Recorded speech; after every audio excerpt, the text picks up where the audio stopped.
So hey guys, it's Stephanie here to do a review on Stephen King's It. This was a very crazy long epic read. I actually got this copy from Alex over at View from the Bar. Anyway, I'm really proud of myself. Can I say that? I'm really proud of myself for finishing this. I don't usually have a great history with long books because I think I either try too hard at the beginning and I get burnt out, or I really don't try hard at all and then I lose interest. But I think there was enough in this book to keep the plot going that I read through it pretty easily. So I'm patting myself on the back for that. Also, obviously, Mr. King for writing a book that I could read through. So the book starts off in 1958 in the fictional town of Derry, Maine, where there is a string of unsolved child murders. The one that starts it off, and the very iconic scene from the movie, if you've watched it, is with George Dembro, the little boy who is chasing his paper boat, and then it ends up going into the storm drain, and the clown is there, inside the storm drain, and then ends up luring him to put his arm in there and kills him, rips his arms off and kills him. And Georgie's older brother, Bill Dembro, is 11 at the time in 1958, and he goes on to start the Losers Club with other kids his age. The Losers Club is pretty much bound together by two things. Number one, obviously, that everyone that is a part of it is a loser or a social outcast of some kind. You have people like Bev Marsh, who is a tomboy from a very poor part of town. There's also Mike Hanlon, who belongs to one of the only black families in town at that time, and a few others. There's 7 of them. I'm not going to go through and talk about every single one. The second thing that brings them all together is that as they go around, they realize that all of them recently have had very strange and eerie, unexplained encounters that could be called almost like supernatural. And as they go around together, they decide, they come to the conclusion that whatever is behind these weird encounters is what is behind the string of child murders in Derry at that time. So they decide to come together and to fight this thing head on. And they are successful, and after they defeat it, they make a blood pact and they promise that if this ever starts happening again in Derry, that no matter where they are, they will all come back and band together one more time to fight this thing once and for all.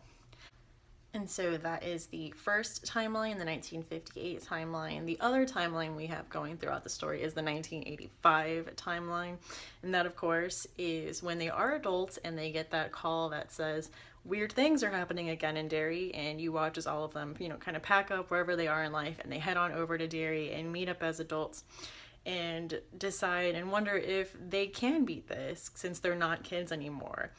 And it's great because the two timelines are parallel, so they both the characters get introduced around the beginning of the book, and then as you get closer to the confrontation, both confrontations are happening at the same time. So that was something I really enjoyed in the writing. I liked how it was laid out. So at 1,100 pages, this book deals with a lot, but one of the things I saw was that I thought it was a bit of a response to the idealization that we have of 1950s America, and that we tend to romanticize it, and definitely small town life. And I feel like this was a response to that and kind of showing the darker side of that in Derry, that there was a lot of bullying, there was a lot of racism, and there was a lot of sexism and other things that I think we tend to overlook when we think about the 1950s. And I think this book was also about the relationship between childhood and adulthood that we see within like the two timelines. Like, especially childhood looking at adulthood as something you are going to be experiencing soon and kind of thinking about it with a bit of apprehension and almost being scared of it. And then the relationship you have with adulthood looking back on childhood with a sense of nostalgia and a bit of spotty memory, not being to remember exactly everything that happened and not realizing that there are things that you forget. And I think this is something we see with Pennywise throughout the book, especially since we know that he can take whatever form he knows is going to scare that certain person. And certain things that he says to the kids, like if you read in the 1958 timeline, something he says a lot is that it's like, come with me. It's like Neverland over here. It's like Pleasure Island. You never have to grow up. And we also see that with Bev, that the first time she sees Pennywise or she encounters it is that it is coming up as blood coming up from a drain. And throughout the book, she does make a lot of comments about how she's very aware of her changing body. And then we see the flip side of that when they are adults and they are coming back into Derry, that Pennywise taunts them and he'll say, like, you're not kids anymore. You can't do what you once did. Like, you can't go back to where you were. You don't have whatever it is that you had when you were kids. So there was a lot of things I liked about this book. I already talked about it, but I really liked the structure of it, the dual timeline, but like parallel timelines coming through. I thought he did a really good job of that. We see as it's getting closer to the confrontation, like the chapters start getting shorter, and in some places you'll see a chapter end in the middle of a sentence, and then the other chapter, the next chapter, finishes that sentence, but it's, you know, they're alternating back and forth in time, so it's a different timeline, but it's finishing that sentence. And I really liked that. That was something I thought was really cool. I also liked that we get a lot of well-developed characters. I think a lot of times when I read books that have a lot of main characters, like an ensemble cast like this, like 7 main characters, I thought he did a good job of keeping track of them all, giving them all their own space, their own stories, their own feeling. Like, I felt like all of these characters were real because he spent a lot of time with them and developing them, and that was something I liked. And I also talked about how this book was paced very well. I thought a lot happened to keep me intrigued. You know, for over 1,000 pages, you know, stuff was just constantly happening. But the fact that stuff was constantly happening is what kept me intrigued and kept me reading. And there was a few things I didn't like about the book.